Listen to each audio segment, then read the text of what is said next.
আমি আপনাদেরকে জানিয়ে দেবার চেষ্টা করছি, এই মুহূর্তে দেখছেন আনসার বাহিনীরা দৌড়াচ্ছেন এবং তারা সচিবালয় ঘেরাও করেছিলেন। তারা ইতোমধ্যে আপনারা লক্ষ্য করছেন। ভাই কি হয়েছে, কি হয়েছে, দৌড়াচ্ছেন কেন? ছাত্ররা আপনারা সচিবালয় ঘেরাও করছিলেন কেন? ইতোমধ্যে লক্ষ্য করছেন যে সচিবালয় ঘেরাও করার জন্য এসেছিল। এই জন্য শিক্ষার্থীরা ইতিমধ্যে কিন্তু তাদেরকে ধাওয়া শিক্ষার্থীরা ঢাকা বিশ্ববিদ্যালয়ের শিক্ষার্থী কি হচ্ছে, দৌড়াচ্ছেন কেন? দৌড়াচ্ছেন কেন? জানি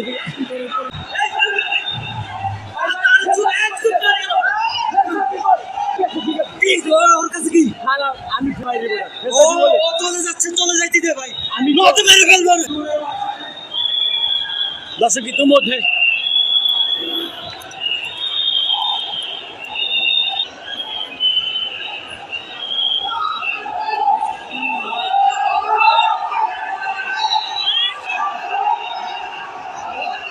দেখছেন যে আনসার বাহিনীরা দৌড়াচ্ছেন, তারা ভয়ে